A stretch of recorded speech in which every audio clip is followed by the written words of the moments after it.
Hello बच्चों, कैसे हो? आई होप अच्छे होगे। आज हम कहानी लाए हैं एक ऐसे व्यक्ति की जिसको भाग्य ने राजा तो बना दिया, लेकिन अपनी अज्ञानता और बुद्धिहीनता के कारण उनको उन्हीं के राज्य से, उन्हीं के महल से बाहर फेंक दिया गया। बात करते हैं हम महाकवि कालिदास की। कालिदास शुरू में महामूर्ख के नाम से पुकारे जाते थे। उनका विवाह रानी विद्योत्मा जैसी महान विद्वान महिला से कैसे हो गया? तो कहानी शुरू करते हैं। बीच में उठ के मत जाइएगा, पूरी सुनिएगा। विद्या हम सभी के लिए कितनी जरूरी है। रानी विद्योत्मा बहुत ज्ञानी थी, विदुषी महिला थी। शास्त्रार्थ में उन्होंने अपने राज्य के सभी महापंडितों को हरा रखा था। महापंडित अपमानित होते थे उनसे।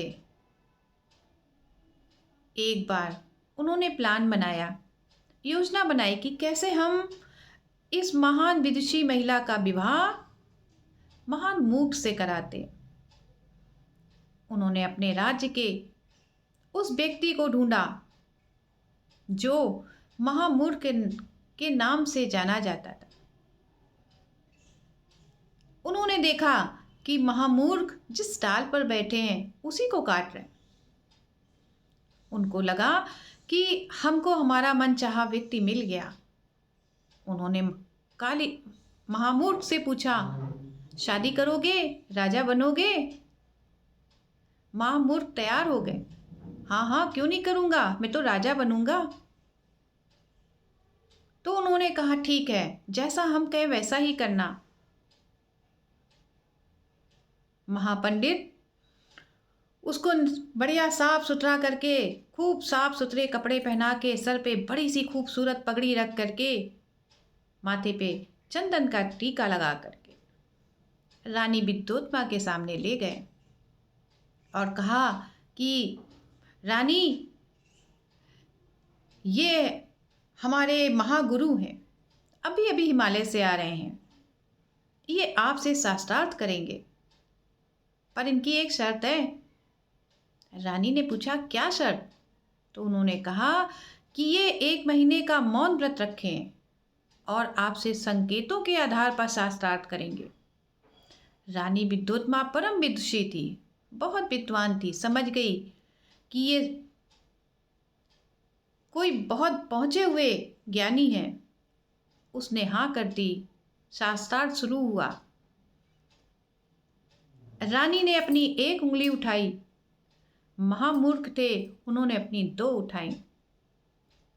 रानी का तात्पर्य था कि ईश्वर एक है, पर महामूर्ख का तात्पर्य था, अच्छा तुम मेरी एक आंख फोड़ोगी? तो उसने अपनी 2 उंगलियां उठा दी कि तुम अगर मेरी एक आंख फोड़ोगी तो मैं तुम्हारी दोनों आंखें फोड़ दूंगा। रानी ने इसका मतलब ये निकाला कि ये सामने वाले ज्ञानी कह रहे हैं कि ईश्वर एक है, लेकिन आत्मा और परमात्मा 2 हैं। रानी ने अपनी 5 उंगलियां दिखाई। रानी का तात्पर्य था कि हमारी 5 इंद्रियां होती हैं। जो सामने वाले महामूर्ख ज्ञानी बन के बैठे थे, उन्होंने कहा, अच्छा तुम मुझे थप्पड़ मारोगी, मैं तुम्हें घूंसा मारूंगा।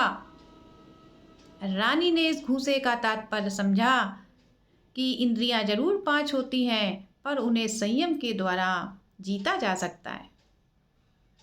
रानी ने स्वीकार कर लिया कि ये मुझसे ज़्यादा ज्ञानी है और रानी ने उनसे विवाह कर लिया।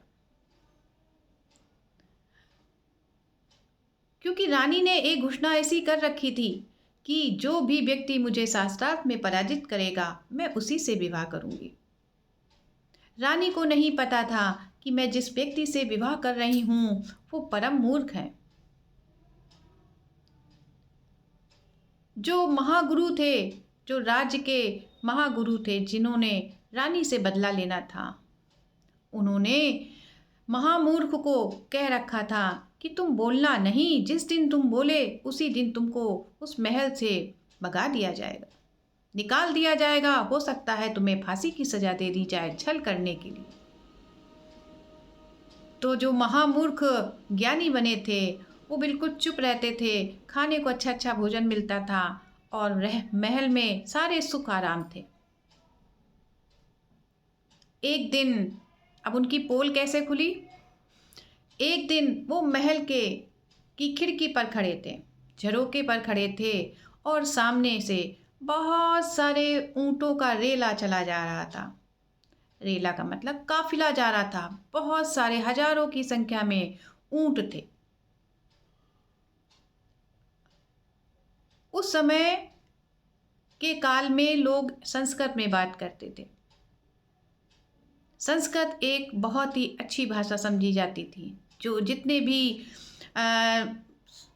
ज्ञानी लोग होते थे वो संस्कृत का ही उच्चारण करते थे।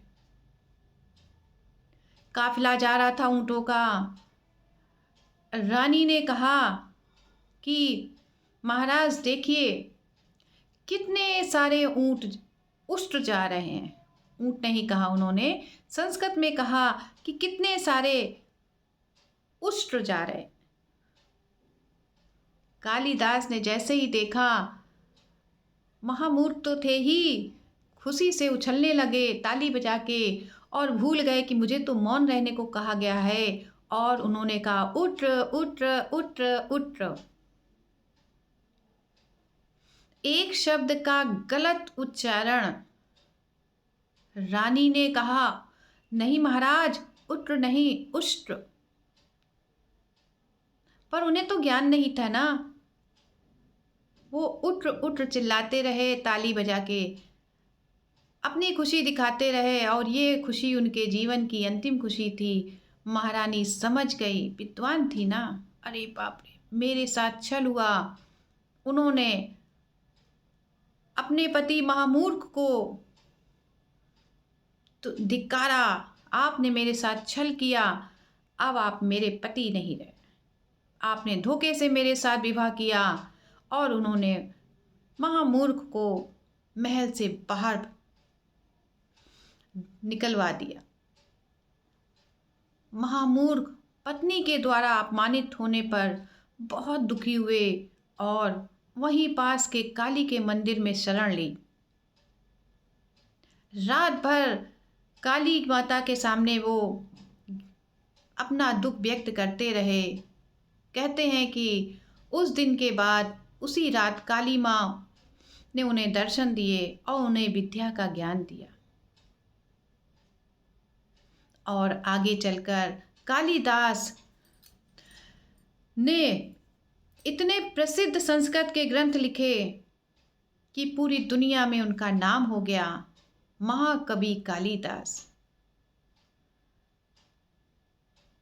बहुत गहन अध्ययन करने के बाद और प्रसिद्धि प्राप्त करने के पश्चात कालिदास वापस अपनी पत्नी विद्योत्मा के पास आए और उन्होंने अपनी पत्नी को आवाज़ लगाई।